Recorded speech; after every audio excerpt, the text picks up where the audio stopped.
இது ஒரு laser light.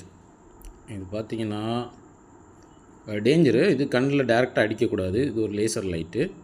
இதை வந்து ஆப்டிக்கல்ஸில் எல்லாத்துலேயுமே யூஸ் பண்ணுவாங்க. சரிங்களா? இது எதுக்கு ஆப்டிக்கல்ஸில் யூஸ் பண்ணுவாங்கன்னா, டே நைட் கிளாஸ் செக் பண்ணுறது, ஆன்டி ரேடியேஷன் கிளாஸ் செக் பண்ணுறது, அதுக்கெலாம் யூஸ் பண்ணுவாங்க. ஆன்டி ரேடியேஷன் கிளாஸில் வந்துட்டு நம்ம இதை இது பண்ணோன்னா, அடித்தோன்னா வந்து அதோட ரிஃப்ளெக்ட் வெளியே போகாது அப்படின்லாம் சொல்லுவாங்க. அண்ட் அதாவது டே நைட் கிளாஸில் அடித்தோம்னா, டே நைட் வந்து நம்ம வெளிச்சத்தில் போகும்போது பிளாக் ஆகும், இருட்டில் வரும்போது வந்து ஒயிட் ஆகிடும். அப்படி தான் டே நைட் கிளாஸு. இதை வந்து டே நைட் தானான்னு செக் பண்ணுறதுக்கு அந்த கிளாஸில் அடித்தா அந்த பிளாக் கலர் அப்படியே ஷேடு நமக்கு தெரியும். சரிங்களா? இதோட பவர் நீங்கள் பார்க்குறீங்களா? இதை வந்து குழந்தைங்க யூஸ் பண்ணாதீங்க, டேஞ்சரு. இது டேரெக்ட் கண்ணிலே அடிக்கக்கூடாது. கண்ணில் அடித்தாலும் டேஞ்சர். இது லேசர்னால சொல்கிறேன்.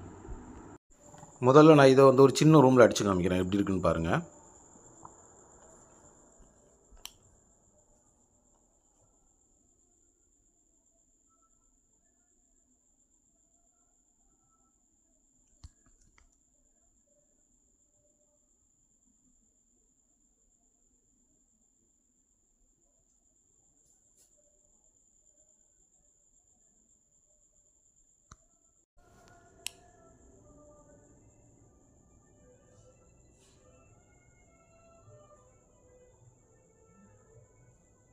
இதோட பவர் பார்த்தீங்களா?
இது வானத்தில் வரைக்கும் அடிக்கும்.